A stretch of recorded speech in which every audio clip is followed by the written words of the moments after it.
सो चलिए गाइस, आज का हमारा टॉपिक है हंस-डिगर रिएक्शन और बाकी प्रिपरेशन मेथड्स। तो चलिए शुरू करते हैं।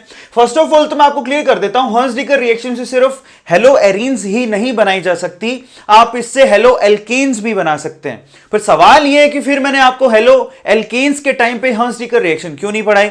क्योंकि हंस-डिगर रिएक्शन से हेलो एल्केन्स की फॉर्मेशन अच्छी नहीं होती है, मतलब ज्यादा क्वांटिटी में नहीं होती है। एक्सपेरिमेंटली ऐसा देखा गया, इसलिए मैंने आपको वहां पे नहीं पढ़ाई और मैं आपको यहां पे पढ़ा रहा हूं, क्योंकि हेलो एरीन्स की फॉर्मेशन ज्यादा क्वांटिटी में अच्छे तरीके से पॉसिबल है। किसके द्वारा? हंस-डिगर रिएक्शन के द्वारा। बट मैं आपको यहां पे दोनों रिएक्शन कंपैरेटिवली बता दूंगा, हेलो एल्केन्स भी और हेलो एरीन्स भी। So don't worry about it. So चलिए फर्स्ट ऑफ ऑल तो हम लोग चेक करते हैं यहां पे। देखिए हंस-डिगर रिएक्शन में आपको क्या लेना पड़ता है? फैटी एसिडिक सोल्ट लेना पड़ता है सिल्वर का, ठीक है। Fatty acidic salt of silver, acidic, ठीक है, सोल्ट ऑफ सिल्वर, ये बहुत इंपॉर्टेंट है। सिल्वर मतलब Ag। हम एक एग्जांपल दे देता हूं आप लोगों को, क्योंकि हम लोग हेलो एरीन्स बना रहे हैं तो एरोमेटिक रिंग चाहिए, बेंजीन होना चाहिए। तो यहां पर fatty acidic salt of Ag क्या निकलेगा? That is C6H5। एसिडिक है तो मतलब COO और Ag। अब इसकी फॉर्मेशन आप कैसे कर सकते हो? इसकी फॉर्मेशन भी बहुत आसान है, देखिए जरा ध्यान से। अगर आप C6H5COOH ले लें, जिसको हम लोग बेंजोइक एसिड कहते हैं, और इसका रिएक्शन आप कराएं AgOH के साथ, तो बहुत ही आसानी से यहां से देखिए OH और ये H, क्योंकि ये एसिड है तो हाइड्रोजन देगा और ये बेस है तो ये OH देगा, यहां से H2O बाहर निकल जाएगा, निकल गया, और ये जो सिल्वर है वहां जाके अटैच हो जाएगा, तो आपके पास इसकी फॉर्मेशन हो गई। ये तो बहुत ही आसान था, C6H5COOH। आपको बस fatty acidic salt of silver लेना है, जिसकी फॉर्मेशन आप ऐसे कर सकते हो, और ये बहुत ही आसान रिएक्शन थी जो आई थिंक आप लोगों को अभी समझ में आ गई होगी, ठीक है। सो अब यहां पर फैटी एसिडिक आपने सोल्ट लिया सिल्वर का, अब क्या करना है? तो देखिए बड़े ध्यान से, सबसे पहले मैं आप लोगों को रिएक्शन बताता हूं, फिर उसकी मैकेनिज्म बताऊंगा। अब यहां से सीन कुछ ऐसा है कि जैसे आप C6H5COOH, ये जो एसिडिक का फैटी सोल्ट लिया आपने सिल्वर का, ठीक है। सो फाइनली आपको इसकी रिएक्शन किससे करवानी है? यहां पर मैं एरो पे कुछ लिख रहा हूं। एक तो आपको ब्रोमीन चाहिए, स्पेशली यहां पर आप जो हेलो एरीन बनाएंगे वो क्या होगी? दैट इज ब्रोमोबेंजीन होगी, बहुत इंपॉर्टेंट है। और आपको यहां पे CCl4 प्लस हीट, इसकी रिक्वायरमेंट आपको रहेगी। और CCl4 plus heat itself says कि यहां पर जो रिएक्शन है बेसिकली वो कैसी है? रेडिकल टाइप रिएक्शन है। रेडिकल यहां पर जनरेट होंगे एट द एंड, उसको ध्यान से देखिएगा, मैं मैकेनिज्म के थ्रू आप लोगों को बताऊंगा। रेडिकल जनरेट, आप जब भी आपको देखिए CCl4 प्लस एक हीट का सिंबल, तो आप समझ जाएगा लास्ट में रेडिकल जनरेट होंगे, ठीक है। रेडिकल जरूर जनरेट होंगे इंटरमीडिएट के तौर पे। अब यहां से क्या बनेगा जरा चेक कीजिए, यहां पे बहुत ही सिंपल है, ध्यान से इसको देखिए। यहां पर एक तो C6H5Br यानी कि ब्रोमोबेंजीन बन जाएगा, CO2 गैस यहां से बाहर निकलेगा, देखिए ये CO2 गैस यहां से बाहर निकल रहा है, और ये जो C6H5 है वो एक ब्रोमीन को लेके क्या बनाएगा? ब्रोमोबेंजीन। और यहां पर एक सिल्वर एक ब्रोमीन को लेके क्या बनाएगा? AgBr। अब देखिए कितना आसान है, वैसे तो रिएक्शन काफी आसान है, ध्यान से उसको देखिए, बहुत सिंपल है। यहां से ये और एक ब्रोमीन, एक कंपाउंड बन गया, ठीक है। ये C6H5 और एक ब्रोमीन, तो ब्रोमोबेंजीन बन गया। CO2 गैस यहां से बाहर निकल गया, लिबरेट हो गया, और सिल्वर यहां से एक ब्रोमीन को लेके AgBr बना रहा है। यहां पर जो फैटी एसिड ले रहे हैं उसमें एक कम कार्बन का आपके पास हेलो एरीन तैयार हो रहा है। सबको समझ में आ गया? ये काफी इंटरेस्टिंग और इंपॉर्टेंट है। अब सवाल है कि कैसे हुआ, इसकी मैकेनिज्म मैं आपको यहीं बता देता हूं, ध्यान से उसको देखिए। फर्स्ट ऑफ ऑल तो यहां पर सीन कुछ ऐसा है कि यहां पर आपने क्या किया है, यहां पे ध्यान से उसको देखिएगा, ये रहा एक ब्रोमीन और ये रहा दूसरा ब्रोमीन, Br जो 2 आपने लिया है यहां पे रिएजेंट, वो अटैक करेगा इधर।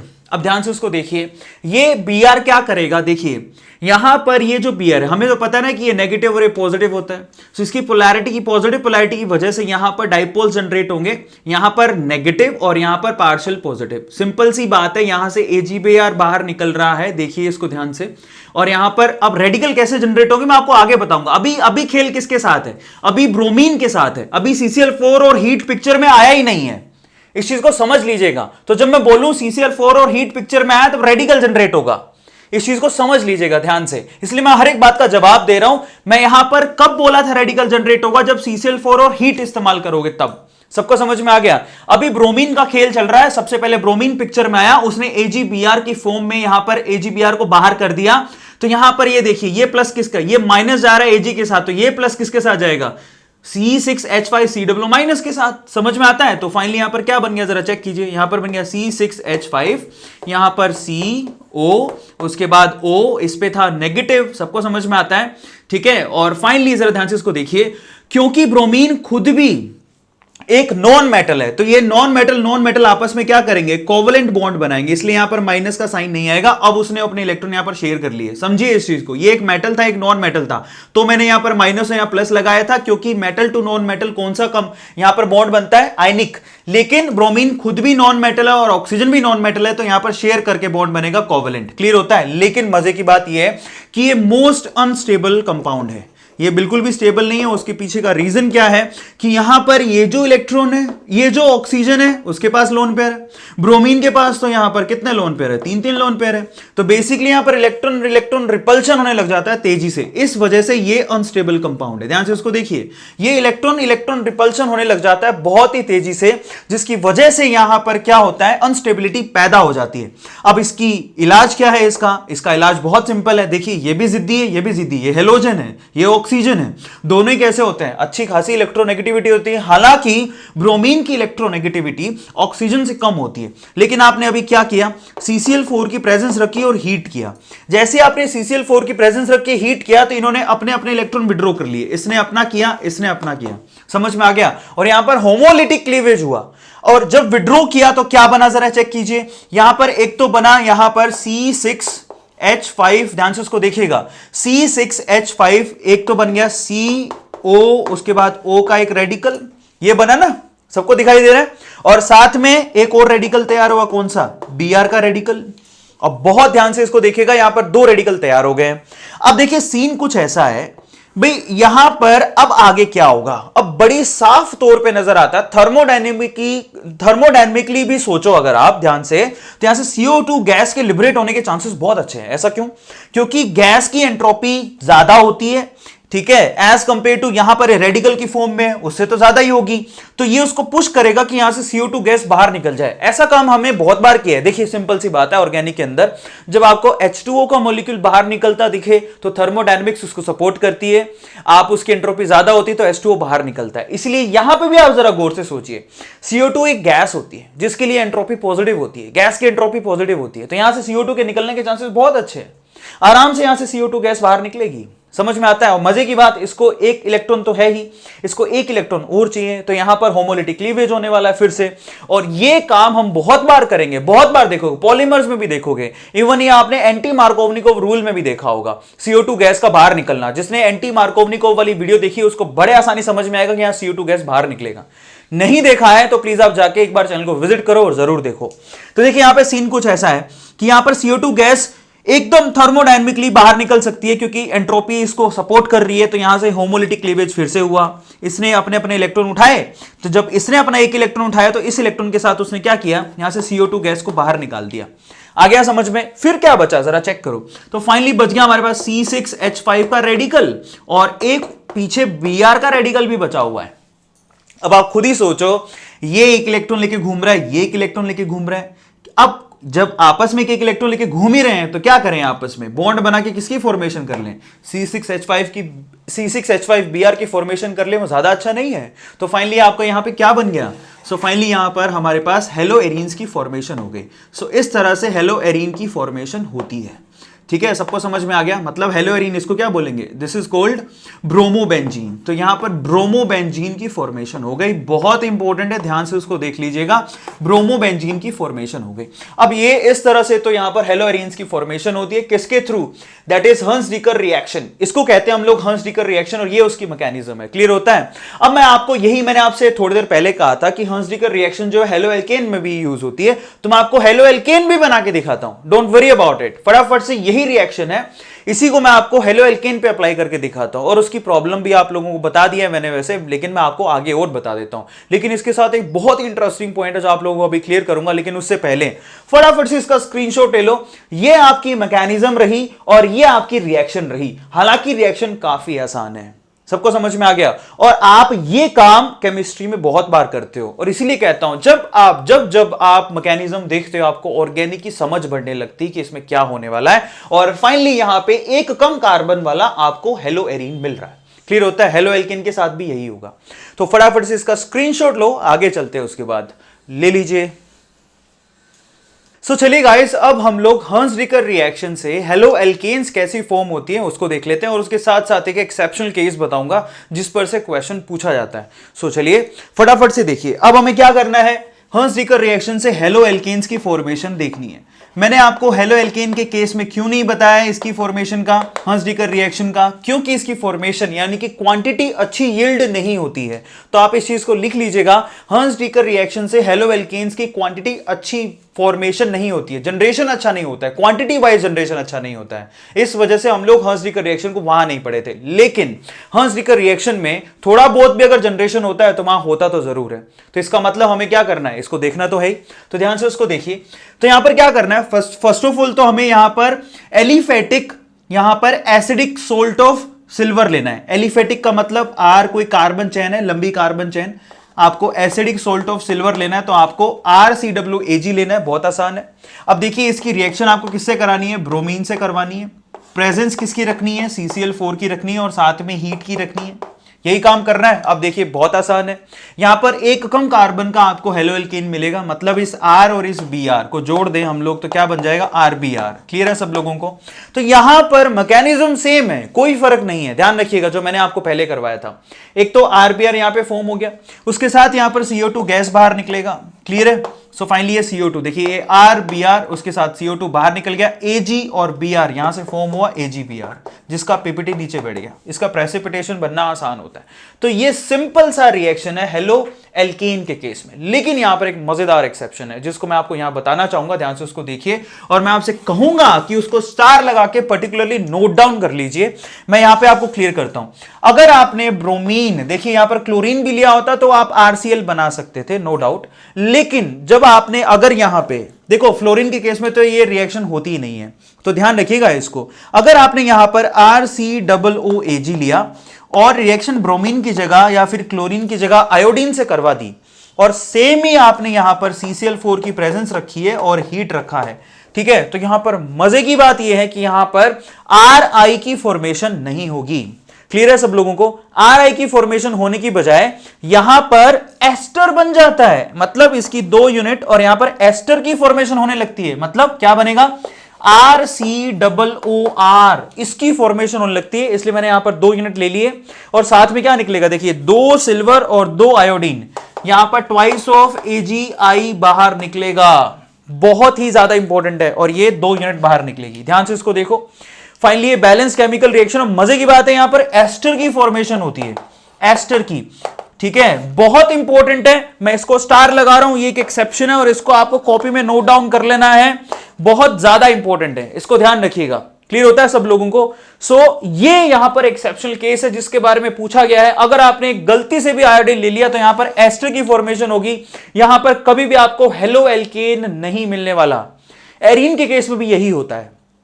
यहां पर हमने क्या देख लिया, हर्ट्ज-डिकर रिएक्शन, और उसका एक्सेप्शनल केस भी देख लिया है। क्लियर होता है? आप ध्यान रखिएगा, हर्ट्ज-डिकर रिएक्शन को हम लोग स्पेशली हेलो एरीन के केस में इस्तेमाल करते हैं क्योंकि वहां पर फॉर्मेशन अच्छा होता है। लेकिन एल्केन के केस में ये होता तो है लेकिन फॉर्मेशन अच्छा नहीं है, लेकिन मैकेनिज्म वही है, कोई फर्क नहीं है। ये एक एक्सेप्शन केस है जिसको आपको ध्यान रखना है, और स्पेशली आप स्टार लगा लो कि आयोडीन के केस में यहां पर एस्टर की फॉर्मेशन होती है। बहुत इंटरेस्टिंग क्वेश्चन है और ये काफी बार पूछा जा चुका है।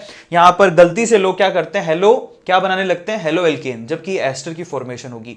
अब हम क्या करेंगे, बाकी बचे हुए दो फाइनली ऐसे मेथड और है जिससे आप हेलो एरीन बना सकते हैं, उनको भी मैं आप लोगों को फटाफट से बता देता हूं। तो देखिए कौन कौन से, ताकि हमारे प्रिपरेशन वाले मेथड्स पूरे खत्म हो जाए, ठीक है।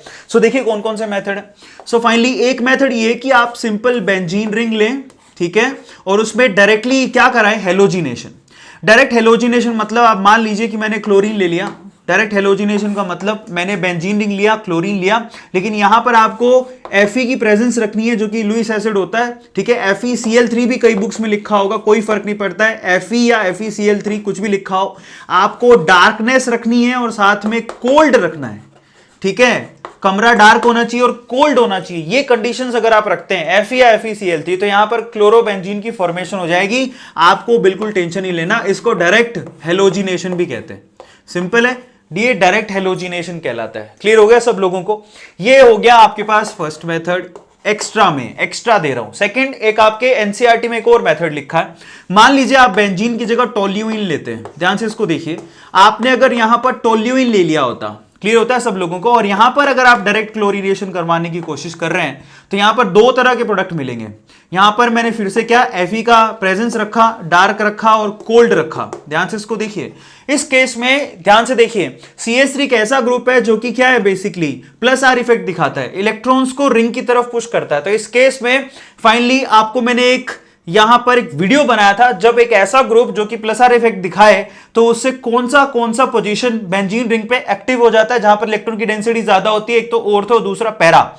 ये मैंने अलग से सेपरेट वीडियो बनाया था, शायद कुछ ही दिन पहले, 5 से 7 दिन के अंदर ही वीडियो बना हुआ है, उसको जाके देखो और उसमें आपको मालूम पड़ेगा कि एक ऐसा ग्रुप जो कि इलेक्ट्रॉन्स को पुश करता है नीचे की तरफ, तो उस केस में हमारे पास ऑर्थो और पैरा पोजीशन वाले कंपाउंड बनते हैं। ये मैंने आपको बताया था। मेटा वाले कब बनते हैं, जब रिंग से इलेक्ट्रॉन को खींचा जाता है। तो CH3 एक ऐसा ग्रुप है जो इलेक्ट्रॉन्स को फेंकता है। तो इसका मतलब यहां दो तरह कंपाउंड बनेंगे, एक तो ऑर्थोक्लोरो, ध्यान से उसको देखिए, ऑर्थो पोजीशन पर क्लोरो, ऑर्थोक्लोरोटोल्यूइन बनेगा। ये देखिए ऑर्थो पोजीशन पे लगा दिया, इसके रिस्पेक्ट में ये ऑर्थो पोजीशन है, मैं लिख देता हूं। नाउ दिस इज ऑर्थो और this one is para, this one is called Meta. तो मेटा वाला तो नहीं बनेगा, ऑर्थो और पैरा वाला बनेगा।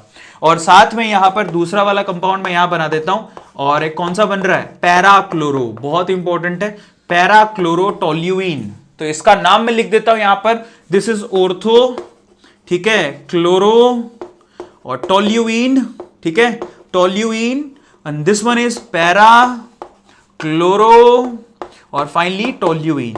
तो ये इनके जनरल नेम है। क्लियर होता है? अब बचा हमारा एक छोटा सा लास्ट मेथड जो कि अगेन बहुत ही सिंपल है। अगर आप कमर्शियली चेक करना चाहो इंडस्ट्रीज के अंदर, सो इंडस्ट्रीज के अंदर जो मेथड इस्तेमाल किया जाता है हेलो एरीन बनाने का, स्पेशली क्लोरोबेंजीन बनाने का, क्योंकि क्लोरोबेंजीन का इस्तेमाल बहुत होता है। ठीक है, सो फाइनली क्लोरोबेंजीन इंडस्ट्रीज में कैसे बनाई जाती है, सिंपल है। आपको यहां पे क्या लेना है, सबसे पहले तो बेंजीन लेना है, C6H6 ले लिया, साथ में आपको HCl की प्रेजेंस रखनी है और O2 ऑक्सीजन रखते हैं वो साथ में। मजे की बात यहां पर CuCl2, ठीक है, क्यूप्रिक क्लोराइड की प्रेजेंस रखी जाती है, एज अ कैटलिस्ट इस्तेमाल करते हैं इसको। तो उस केस में यहां क्या होगा, बहुत आसान काम है, ऑक्सीजन 2 है ना, तो यहां से बेसिकली 2 लगा देते हैं, यहां 2 लगाते हैं। उसका रीजन है ऑक्सीजन 2 है, पानी बाहर निकलेगा। क्लियर होता है? पानी के देखो एक वाटर के मॉलिक्यूल में 1 ऑक्सीजन होता है, तो यहां पर 2 ऑक्सीजन है, तो इसका मतलब 4 हाइड्रोजन चाहिए। तो देखिए यहां पर 2 बेंजीन निकली, ऑब्वियसली यहां पर हर एक कार्बन के पास हाइड्रोजन तो है ही ना, तो एक हाइड्रोजन हटाओगे तो 2 बेंजीन से 2 हाइड्रोजन हटेंगे, 2 हाइड्रोजन यहां से, 2 हाइड्रोजन यहां से और 2 ऑक्सीजन यहां से। क्या बनाएंगे, सबसे पहले तो 2 वाटर के मॉलिक्यूल बाहर निकलेंगे, यस और नो। अब कुछ करना नहीं है, 2 फिनाइल ग्रुप और 2 क्लोरीन आपस में मिलकर क्या करेंगे, फाइनली यहां पर 2 फॉर्मेशन करेंगे, किसका, क्लोरोबेंजीन का। ये ले ली, यहां पर क्लोरोबेंजीन बन गया। और ये इंडस्ट्रियल मेथड है जो सबसे ज्यादा सुटेबल है और इसको इंडस्ट्रीज में इस्तेमाल किया जाता है। काफी इंटरेस्टिंग है। आज की वीडियो का जो हमारा सबक है ना, सबसे इंपॉर्टेंट वो है हंस-डिकर रिएक्शन का ये एक्सेप्शनल केस। ठीक है, जब हम एस्टर की फॉर्मेशन, आगे एस्टर भी पढ़ना है, तब भी मैं आपको ये चीज करवाऊंगा और स्पेशली उसके अंदर मैं आपको और भी डिटेलिंग कराऊंगा, लेकिन अभी यहां पर इतना जानना बहुत है और एक काफी इंटरेस्टिंग है, इसलिए मैंने यहां पर स्टार लगा दिया। अभी क्लियर है सब लोगों को? सो फाइनली हम लोगों ने यहां पे क्या कर लिया है, फॉर्मेशन के यानी कि प्रिपरेशन के, किस किस के, हेलो एल्केन, हेलो वेरीन, सबके मेथड हमने फिनिश कर दिए। क्लियर होता है सब लोगों को? सो यहां पर प्रिपरेशन मेथड। अब हम बहुत इंपॉर्टेंट टॉपिक की तरफ आगे बढ़ने वाले हैं, जो है केमिकल रिएक्शन, जिसमें हम लोगों को यहां पे SN1, SN2, E1, E2 वो सब पढ़ना है। बहुत मजेदार है वो टॉपिक और एक्चुअल में वहीं से क्वेश्चन आते हैं। लेकिन उससे पहले ऑर्गेनिक को जितने चैप्टर आपने देखे हैं अभी तक, जितने लेक्चर अभी तक आपने देखे हैं, उसमें सबसे इंपॉर्टेंट पार्ट कौन सा था, सैंडमेयर रिएक्शन एरीन के केस में इंपॉर्टेंट था। ठीक है, जो भी नेमिंग रिएक्शन आपने फिंकलस्टाइन, स्वार्ट्ज, सैंडमेयर, ठीक है, ये जो रिएक्शन आपने पढ़ी है, और इसके अलावा ये वाली हंस-डिकर रिएक्शन, ठीक है, तो जो भी नेमिंग रिएक्शन है मैं आप सबसे कहूंगा कि एक सेपरेट कॉपी लगा लो नेमिंग रिएक्शन के केस में। ये वीडियो थोड़ा छोटा होने वाला है क्योंकि प्रिपरेशन मेथड अभी खत्म हो गए और बचे नहीं, अभी केमिकल रिएक्शन के लिए हम लोग सेपरेट वीडियो बनाएंगे, इसलिए वीडियो थोड़ा छोटा रहेगा। सो डोंट वरी अबाउट इट, अगली वीडियो मिलेंगे, केमिकल रिएक्शन करेंगे। लेकिन मैं आप सबसे कहूंगा कि नेमिंग रिएक्शन चाहे वो किसी भी चैप्टर की हो, अलग से कॉपी बना लो जिसके ऊपर टाइटल लगाओ नेमिंग रिएक्शन। और अभी आपने जितनी भी हेलो एल्केन, हेलो एरीन में क्या पढ़ी है नेमिंग रिएक्शन, उसको फटाफट से वहां नोट डाउन करो, क्लियर होता है, और वहां पर अच्छे से लिखो और उसको क्या करो, ऑर्गेनिक की यही खास बात है, नेमिंग रिएक्शन पे सीधे क्वेश्चन आते हैं, सीधे। इवन मैकेनिज्म कोई खासा इंपॉर्टेंट नहीं होती है, नीट और जेई मेंस के पॉइंट ऑफ व्यू से, एडवांस के पॉइंट ऑफ व्यू से इंपॉर्टेंट हो जाती है, या फिर एम्स के पॉइंट ऑफ व्यू से इंपॉर्टेंट हो जाती है। तो वहां पर मैकेनिज्म सिर्फ इतना है कि आपको थोड़ा सोल सीखने का मौका मिलता है, किसका, ऑर्गेनिक का। मैकेनिज्म की खास बात यही है और कुछ नहीं। तो आप सब ईमानदारी से एक कॉपी लगाओगे नेमिंग रिएक्शन की अलग से, क्लियर होता है सब लोगों को। तो यहां पर हम लोग केमिकल रिएक्शन की तरफ बढ़ने वाले हैं। टिल देन आपका होमवर्क डिस्क्रिप्शन बॉक्स में गिवन है। अनअकैडमी पे मैं D block and F block को शुरू करने वाला हूं, ईमानदारी से उसको मैं मोस्ट प्रोबली 4 से 5 लेक्चर 2 दिन के अंदर अपलोड कर दूंगा। आपको अगले 2 दिनों में डी और एफ के मिल जाएंगे। पी ब्लॉक में खत्म कर चुका हूं, ईमानदारी से उसको खत्म करिए। सो चलिए गाइस, अगली वीडियो मिलता है। Till then share this videos to the needy student जो कोचिंग अफोर्ड नहीं कर सकते। Thank you so much, thanks a lot.